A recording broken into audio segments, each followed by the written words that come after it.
Hello YouTube! I am Pinstar and this is Game Dev Tycoon Strategy and Tactics, episode 20. So in our last episode, we released our first diamond selling game, Plush Mid-School Crisis, which sold a whopping 12.6 million units.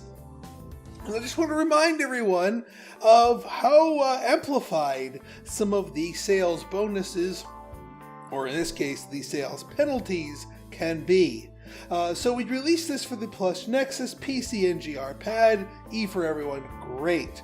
Plush Baseball, and it's an 8.75. Plush Baseball, a 9.25, a game that was rated higher, half a star higher, only moved 5.8 million units. Because, well, one, we didn't include the PCs, and two, it was rated young, which both the Nexus and the GR Pad have a slight penalty for. So yeah, lesson learned. This is where the big bucks is. And the other question is this going to be where the big bucks is? Plush Nexus, PC, GR Pad, everyone. It's looking like a good combo to me. Then all that's left is what's the rating. We will see how good Gorgonzola the Rat starred in his inaugural title of teaching cooking, more specifically breakfast skills, to our young audience. Well, our everyone audience. I mean, adults could learn some advanced breakfast making tips too. Right then, let's begin. Now, while we're waiting for our things to pop up, it is time that we did research. So we researched the MMO in the lab, but we gotta get MMO support here.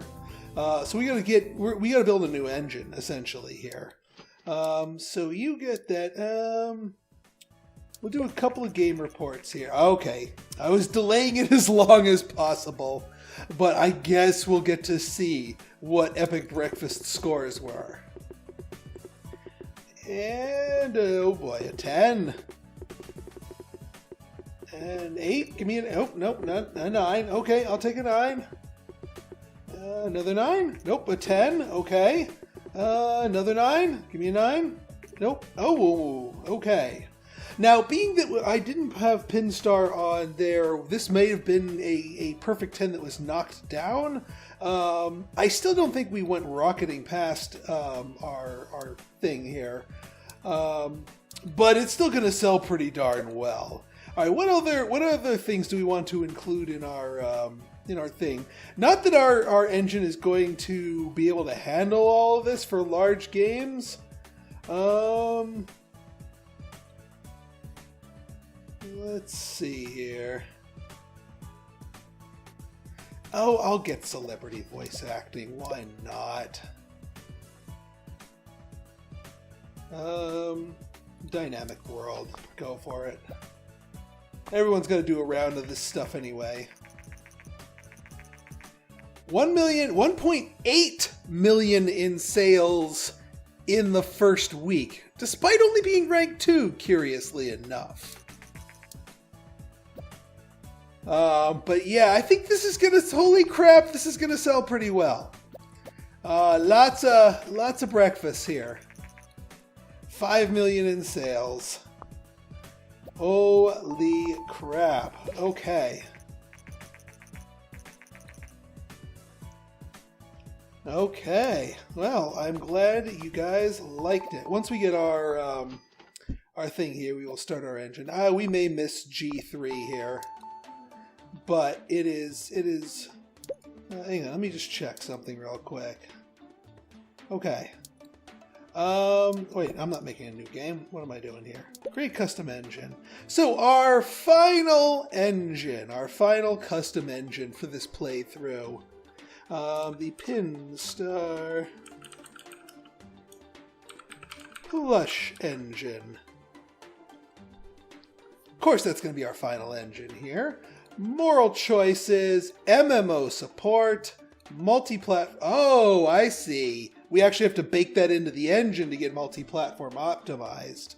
Yeah, we'll do that. voiceover, celebrity voice acting, dynamic environment, self-learning AI, dynamic world, surround sound, or can't handle surround sound, so we'll skip it. Right then, engines ahoy. 10 million in sales already. And it's still going strong. I mean, it's still got the whole back half of its sales here. All right, let me take a look here. Epic Breakfast, platform genre match, GR simulation is good. That's good. Cooking everyone great, excellent. Dialogue's not important. I disagree with that particular game. Dialogue's probably a little bit more important. The heart-to-heart conversations. You know what? Yeah, we're not going to be ready for we're not going to be ready for G3. We're not going to be ready with our own convention yet, so we're going to skip it. We're just going to, we got something bigger planned. We gonna skip it.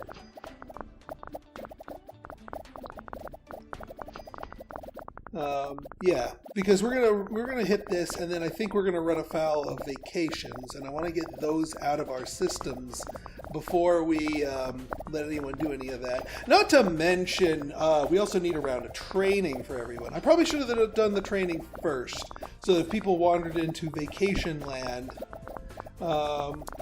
So what did we? Hang on, I'm gonna look at it properly here.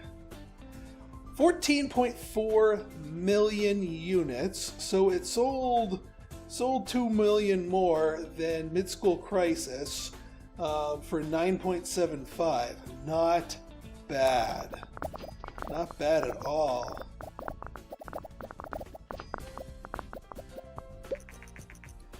Yep, there's the beginnings of vacations. I was waiting for those. We ain't gonna have Vacationist Interruptus. Not for our game here.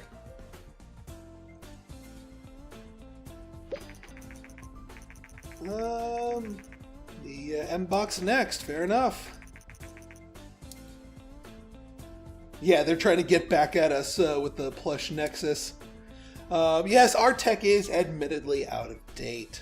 One of the trappings in going with the 2D tech is we're kind of at a dead end here, and I kind of knew that was like the risk here.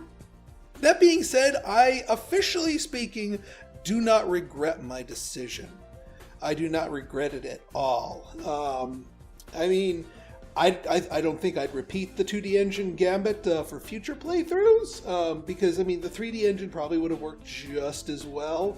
And given us more high-end options, but for what we were trying to accomplish, I think we succeeded. Right then, it's MMO time, everybody. It is absolutely MMO time, everybody. So what we're going to do here, we're going to actually develop this as a sequel. Yes. We're not going to turn on any new features, and we're not doing any training. Instead, we're gonna be pumping up this thing, the score here, with a sequel. Or do I want to? No, I want to do a sequel. So now that we have a brand new engine and things that have been out for a while, we can do this as a sequel, a proper sequel to the Plush Dream Wars. So this is going to be the third, entry into the Dream War saga. First we had Plush the Dream Wars, then we had Dreamline Express, and now we're going to get into the real battle. Now here, we're going to mix things up a little bit. It's going to be strategy, but we're going to mix in some action as well. And this is going to be E for everyone. We are upping the tone here. Large game, please. MMO, please. Platform. Of course, our Nexus. And of course, the PC. And of course, the GR pad.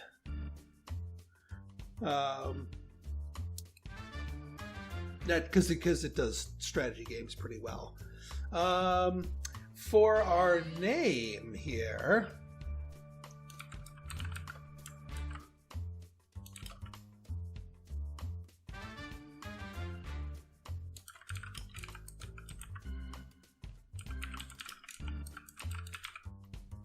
the Dreamscape Struggle. So this game is, as is indicated, an MMO, and we're taking some basics from more successful MMOs like World of Warcraft. You've got two opposing factions. You've got the Plushes and you've got the Nightmares. And yes, Nightmares are a playable faction. You can be one of the bad guys. Now, as far as the format of the game, the game plays extremely differently depending on which faction you're on. We don't want, two halves of the same coin with just a different paint job. No. If you play on the Plush side, it is an RTS. You and a bunch of other players join up in battles. You have a single squad of maybe about half a dozen to a dozen plushies of your choosing. These plushies all have different abilities, and you can stack your team however you want. If you want a bunch of melee attackers, go for it. If you want to mix and match your team, go for it. If you want a bunch of supports that don't do any damage, but they heal and buff other plushes, including other squads of plushes, that's all on you. The name of the game for the Plush side is Cooperation and Coordination. When the different players with their admittedly small squads work together, they are quite powerful. On the flip side, on the Nightmare side, if you play as one of the Nightmares, it's a MOBA. You get to control one character, one hero unit, or in this case, a villain unit, with a bunch of different abilities, cooldowns. They level up as they get kills, and they are out to, again, defeat the plushies. Now, they don't have any support abilities. All of their abilities, any buffing or healing or any other, indirect stuff only helps themselves. The game actually instills an idea of the Nightmares are in it for themselves. They are lone wolves that are incentivized by the mechanics to try to just maximize their own personal kills and maybe not necessarily coordinate too much with their fellow Nightmares, which are just competition. Whereas the plushies all share experience and are very much encouraged to cooperate with each other. So it comes down to who can if the Nightmares can pick off some disorganized plushies, they're probably going to win. Also, one Nightmare is about equivalent in strength to a half a dozen to a dozen plushies. So the same number of players on each side is still going to have the basic balance, but there's a lot of rock paper scissors going on under the hood. So Pinstar Plush Engine for the win. Let's see how we do with the Dream Wars. 2D graphics version 5 again. Hey, we're over $1 billion in cash. Okay, now here we're gonna be mixing up some things around here. We're not gonna be turning on new stuff because we're relying on the boost from the sequel here. But we do need to work on our sliders. Well, actually, we're good so far. Engine should be fine.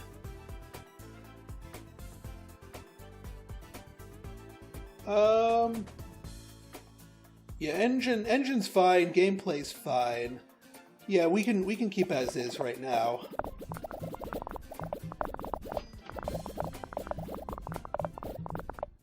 I'm gonna wait till the second thing, and I'm gonna drop a large campaign because we're not gonna get the freebie hype boost. Yes, I'd love to do an interview. Strategy and action. More on artificial intelligence. That's a no-brainer there. Let me see if I got it right. Alright, got a little bonus hype there. I think you lose hype if you get the answer wrong.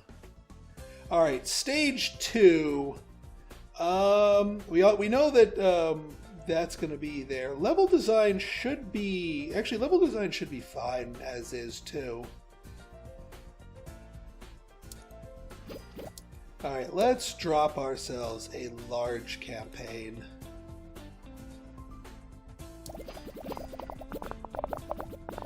That should get things ticking up a bit more. Because we want a nice, big, successful launch here.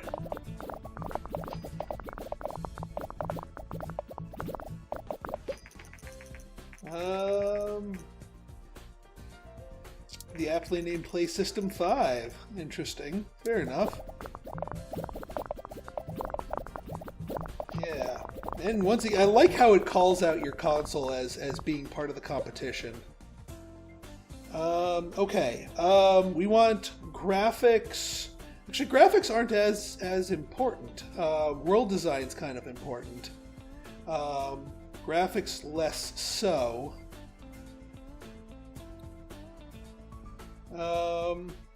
And actually, Pinstar, you need to be on world design. What are you doing? Colton Payne, you go on there. Alan Lowe.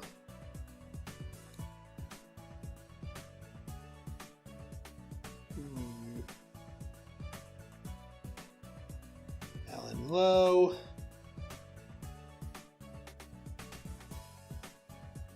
Yeah, we want to keep the graphics nice and high here. The graphics can go down a little bit. Doesn't have to be quite as graphical. Although that puts us at a 58% strength there. We could turn up world design.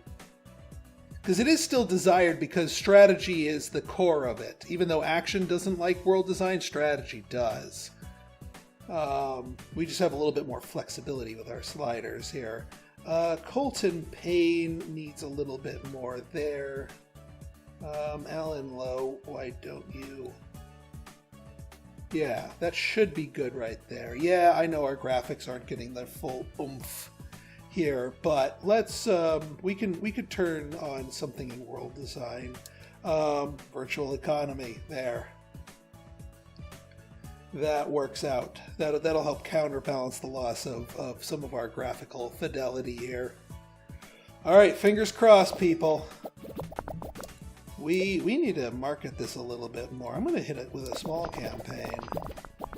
We're going to be doing plenty of spending here.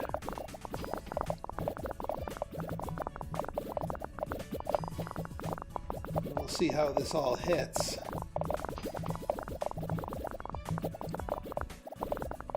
I do think because of the sequel bonus that we'll be in good shape here. Alright, let's finish that up. Yeah, don't care about you, M-Box, next. We got our own thing. Magazines. Still not a lot of hype, but if we hit a good score, the hype doesn't really contribute that much to it.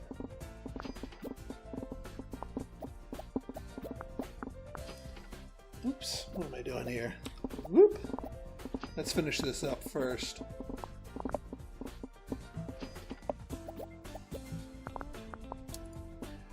Okay, let's take a look at the Dreamscape Struggle. Double new record. That could be a good thing, that could be a bad thing, if we go rocketing past our thing. Granted, we're pretty close to the end of the game here, so I don't see too much being a problem here.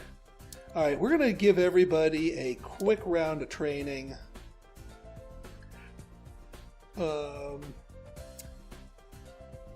Yeah, we'll do programming course.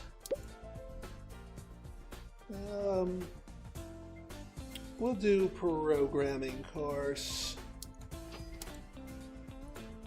And we're going to just be training people sort of against type here. Game design course for you. Game design course for you. And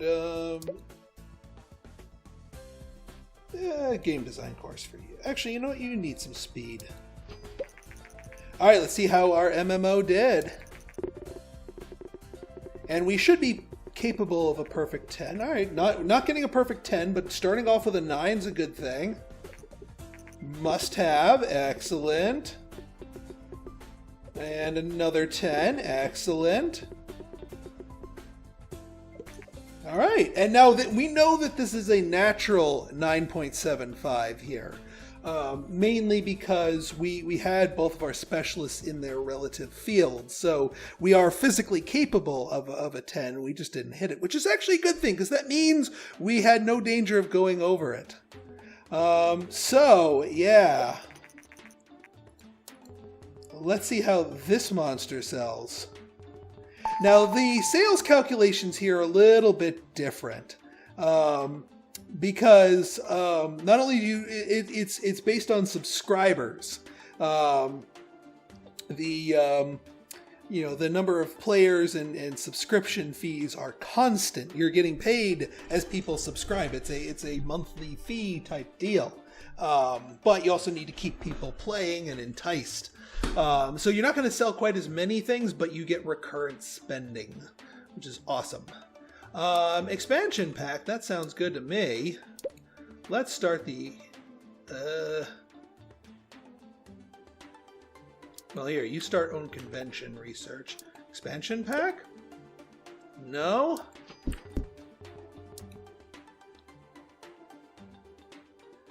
Alright then. Oh, that's probably like a natural one. All right, we are going to want to start a new game after everyone's done with their training.